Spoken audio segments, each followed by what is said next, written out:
We want to welcome you all to a conversation that we have been putting off for months. Yes. And she has been on my head about having some conversations with you all Yeah. and engaging with you all regarding the subject of relationships and marriage. And so we're doing it. We do not have all the answers, Sway. Absolutely agree. We are still learning, still discovering, still fighting, still journeying together. Mhm. But there are some things that we have discovered and found out in the 16 years that we've been together that we want to share as much as possible. And so we want to use our platform to kind of share some things that have helped us that we've learned Yeah. down through the years. And our hope, our expectation is that something that we have learned the hard way or something that has been taught to us Yeah. would aid you, would benefit you, would take some of the curve off of your learning experience for you Yeah. and the person that you're in relationship with. So she has no idea of the conversation or the topic that I have selected to kind of dialogue with her for you guys or with you guys about. So we're going to talk about intimacy. Okay. And something that has been reoccurring in a lot of our conversations with couples and individuals about relationships is that there is a lack of really true intimacy. And so the question that I want to pose to you Okay. and dialogue about is, why do you think that there is a lack of open, honest communication in the relationship? hmm And what should we do about that when there's a lack of? So why? Why do you think that there's a Why is there a lack of open, honest honest communication in our communication relationships, in in a our lot of relationships? relationships? My personal answer would be lack of trust Trust with who? with the person you're in a relationship with. We get into relationships because they look fun and it's the thing to do, and I don't want to be alone anymore. But we don't fully trust ourselves, which means we don't fully trust the person that we're in relationship with. So to completely undress or make myself vulnerable, and I don't do that with myself, how am I going to do that with somebody else? This issue Mm-hmm. presents what problems in the relationship when someone does not have self trust with themselves? Mm-hmm. How have you seen it with us, or have you seen it with other couples? Have you seen that impact relationships? You Why is that a can't big deal? build, like, how can you lay a foundation, but it's not built on anything? So you think you're building something just to find out, oh, wait, that's not their truth. So now we got to tear down what we thought we were building to lay another foundation to try to build on that. So it's like, for us, okay, I'll use us. We learned early on, because we were so young. Number one, we didn't know what we thought we knew about ourselves. So we were on a journey of self discovery while we were growing in love with each other, which meant we had to go back to the drawing board a couple of times. But what we found out that created the recipe for like the love or the connection that people see is, I'm going to completely undress. And although I'm afraid, I'm trusting you enough with my vulnerability and vice versa. So it can't be one sided. It has to be something that you guys are both agreeing to commit to. And I mean, some conversations, we started with, all right, I'm afraid this may sound real immature. This might sound real minute, but if it's an issue to you, your partner deserves the opportunity to hear it and address it, to speak to what you're feeling and thinking. I like that. I think that safety is what I heard you say. Yeah. I think that when there is a lack of safety hmm within yourself, Right. and if that individual who you're speaking to is not safe within themselves, hmm then I think that it makes it extremely difficult to speak whatever is fear, whatever you're fearful of, hmm whatever you have a what you want Mhm. or what you desire or what's bothering you. I think that when we don't feel safe enough and resolved within ourselves enough to speak it, number one, the fear of losing you. Right. There was a period Yeah. in our relationship where I did not speak what I was feeling, what I was thinking. One of those reasons was because I felt like that if I voiced it or verbalized it, that you would leave. And so, Right. so many couples that we have talked to down through the years, that relationship is in a prison Right. because the individual Mhm. who dislikes something is Right. bothering them, something Mhm. is killing them, Yeah. that the other person is doing or that they're just experiencing themselves. They're living in that prison because they don't want to verbalize it, because they believe that if I say this, if I Yeah. speak this, if I put words to what I'm feeling, you're going to leave. Right. And so if you are a trophy to me, Mhm. if you are my identity, Oh, if Lord. you are the person that brings me value, Mhm. if you are the person that my world revolves around, though I love you, though I need you, I enjoy my time with you, if you are my entire world Mhm.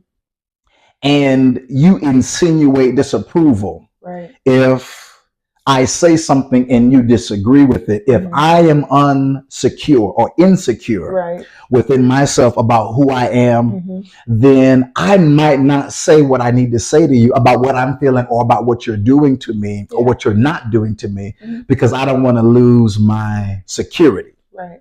So safety within the individual Mhm. has to be, and I think that for me right now, as I'm listening to couples talk and we Mhm. dialogue, I think that there is a huge gaping hole in the area of self-esteem, which is Right. affecting safety. Mhm. That's what I was gonna Can say. you think of a time that there was something that you wanted to say and did not say it in fear of? Absolutely. I mean, I would say the same thing. Like, you have this fear of, I've invested this much time in this relationship, and if I say this, will it put it in jeopardy? Which makes it really like fear of the unknown. Like, okay, if I lose this relationship, do I have the wherewithal? Do I have the strength to rebuild again? And then let's not talk about relationships that are now complicated by children and other relationships that have been built around the relationship that you have created with that person. But low self esteem to me is a blaring issue in relationships. And what I think people don't realize, you can be bubbly, you can be outgoing and still have low self esteem. You can also be introverted and have low self esteem. Low self esteem shows up in a whole lot of ways that we don't necessarily acknowledge. We have like this picture in our head that, somebody got to have a shoulder slumped over and look a hot mess to have low self esteem. No, you can be put together and have a smile on your face, and your The makeup baddest can one in the be, room. yes, and still have personal insecurities that you haven't voiced, and you are trying to make that go away with the person that you're in relationship with, and they don't even know. So you've put a weight and a responsibility on that person, and they're unaware of it, and they're wondering why they can't measure up or why there's still like an issue or a deficit. And it's like, well, you have all of these needs and wants that haven't been communicated, or vice versa. This is the thing Mm-hmm. that we learned that we did not do Right. when we first got together. I'm going to Absolutely. tell you why we did not do it. I'm going to tell you what we should have done. What we did not do is have the honest conversation Mm-hmm. about our deepest, darkest fears, Right. our deepest desires, Mm-hmm. fantasies, traumas, Mm-hmm. because when we got together, there was so much bull in our foundation. We had no idea of what the contents of all those subjects I just listed. Right. So we dated, she says 2 months, I say 3 months. That's a whole another episode. We started dating in April. We got married June 2nd. Y'all do the math and let him know. I'm not doing it. We divulged as much as we were aware of. Right. Yeah. The best that we knew how. Yeah. But as the marriage progressed, what we found out is that we had to keep starting over. Yeah. And I think that if there's not a strong level of commitment, if there's not a strong level of discipline, we say it all the time, and it is our brand. Marriage is for grown folks. Absolutely. Marriage is for people who are ready to do the work, to investigate, because Bishop said it last night. Everything that is wrong in you, everything that is toxic in you, everything that is broken, every traumatic experience, marriage will bring it to the surface. Absolutely. It's just like if you stink and get hot, it's coming up. So what we should have did, and I want to say this to help some individuals, some couple out there, you might have to re-establish your relationship 100 times in the tenure of your relationship until all of what is in there, all of what is in you as a man, all of what is in you as a woman, or a woman, or a man, and it don't make no difference to me. All that is within you that has happened to you, that has shaped your view. Right. That is capping your love. Right. That is disturbing you or tormenting you as it is revealed, as you read books, as you go to therapy, as you get hands laid on you, however you get your help. Right. As you talk to family members about your family history, as you hear your family members talk about their family history, then you've got to go back over your relationship, and then you have to re-investigate that. Right. And as you find out that there's a missing piece as to why I behave or respond the way that I do, then it is imperative that you come back to the person that you're with and say, hey, I found out the reason why I do this. Right. And I want to apologize to you. I want to take responsibility because I've been charging you for something that really was broken in me. I just didn't have the awareness or the verbalization, the verbiage to articulate it. Absolutely. So this is a major thing that hindered intimacy. And I think that, to our original point, this is the reason why there's a lack of true, honest conversation. Right. Okay. Example. I got an example. Come on. Okay. So I came into the relationship at 21 with John. Super independent. And mean. Use mean. Let me get to it. Man. I just want to, don't forget. I wasn't always mean, but I did have a real strong mean side. But I came into the relationship super independent, and as he said, mean when needed. But I was taught independence by a single parent who was literally just preparing me to be able to survive by myself, not to be able to survive inside of a marriage. So never had conversations about, hey, this is how you treat a husband. This is how you treat a man in a relationship. She was giving me life skills so that I could survive if I lived my life alone. So once I became aware of that, I then was faced with an option. Do I acknowledge that to my spouse, which means I got to be humble, or do I continue to walk in something that is tearing away at the fibers of a relationship? Because how long did we do that? How long were you there? Ooh. Out of the 16. Out of the 16, probably the first 6 at least. Woo! And I say that because I want to say about year 5 is when I became aware of it. But you have to remember, okay, so year 5, I'm like 26. So I've done something now in my life for 26 years. So to unravel and untie and unwind that takes conscious effort. It's a daily thing. Okay, I'm waking up this morning. Brittany, you have no reason to be independent. You're in a relationship with a man who is providing and taking care of you. Y'all are building together. If I'm doing something together, that means I'm not independent. That was something I literally had to remind myself every day until my brain registered it as truth. I'm done. So this is tedious. This is not overnight. Yeah. Our relationship has been blown up several times. Yeah. When the foundation is bad, whatever you're trying to build on a bad foundation, sometimes you have to knock over whatever you've built to reestablish that foundation. Yeah. But if you love that person, if your commitment that you made to God and to that person is real, Right. then you will do whatever is necessary to make sure that you are well Mhm. and that relationship is well. I think that the relationships that are poisonous are not because the relationship started poisonous, but the individuals brought that poison. You Yeah. brought yours, Mhm. I brought mine, you brought your pain, I brought my pain, but the entity Right. wasn't wrong or negative or Right. poisonous, Yeah. but what we brought into it was. So that is how you. Let me say this about shame and Yeah. guilt, Mhm. and I think that we'll wrap. So we'll recap, and then we'll be done. Why is there a void of intimacy in honest, transparent conversation in our relationships? And it is because we don't know what's in there. Right. There's denial that we have to deal with. Yeah.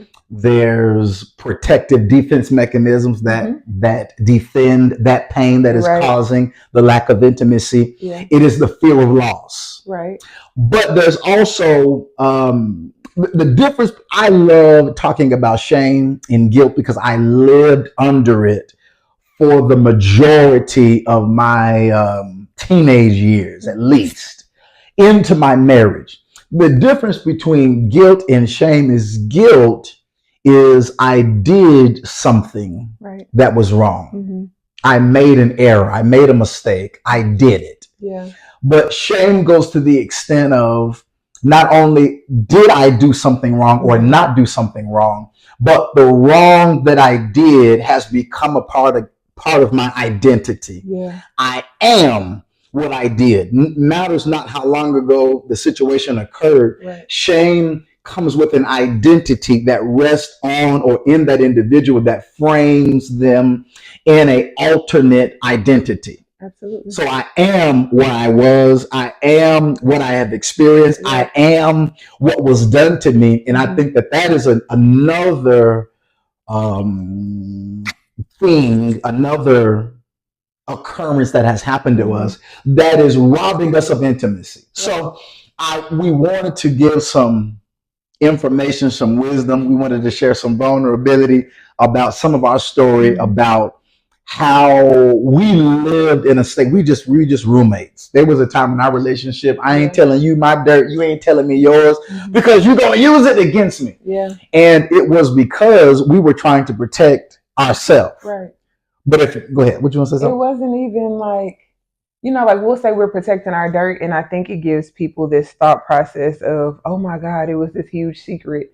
It could have just been, I'm feeling inadequate today, but because I'm not secure in our relationship, in our intimacy, I'm not going to voice that to you. Although my actions are speaking to the fact that something is wrong, I'm not going to take the time, the effort, or the energy to communicate that to my spouse, although I should, because of the fear of rejection or abandonment, or I'm not going to get the response that I want if I do choose to be vulnerable. So I think that we also have to educate people on that. Like, it's not always like a huge secret that you're, hiding from your spouse or your mate. That's good. But just taking the time to communicate where you are emotionally, mentally, is huge, because your spouse can't show up for you unless you take that time to share and be vulnerable. And we just don't do that. Like, we expect our spouses to just pick it up in the air.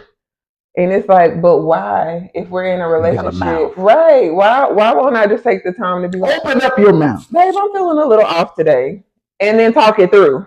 So, well, I like that. That gives that person an opportunity.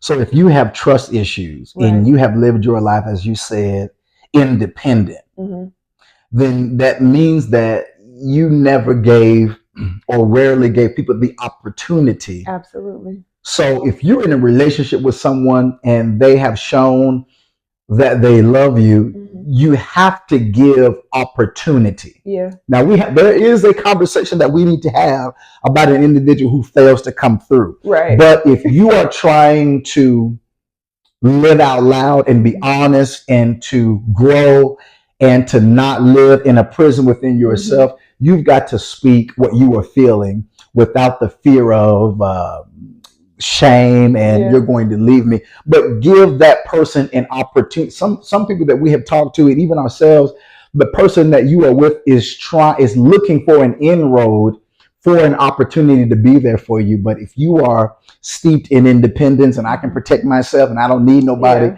then it's going to be a hard time to cultivate and grow intimacy in your Right. relationship. And you said it the other night, you have always wanted family and community, and she's just a Right. bubbly lover now. But that shell that was protecting you Mhm. was keeping you from receiving the thing. You said it. Yeah.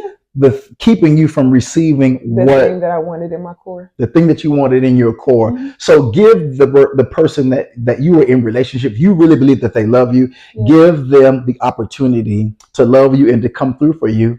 You need a hug, ask for one. All right. Marriages for Grown Folk. We love y'all. We'll do a couple of more of these as time goes on, but we wanted to share with you. If this helped you, if this gave you insight, if you got a question, drop a comment under the video or a DM. She's terrible about her, but she's gonna do better. I'm gonna do we're gonna better. do better. She's gonna do. That's So one of my goals. I'm gonna do better. all right, commitment. We ain't wait till the new year. So if you're watching this, give us a shout out. If you got a question or something, Mhm. inbox us and we're here for you. All right. Absolutely. Marriages for Grown Folks. Peace. Bye.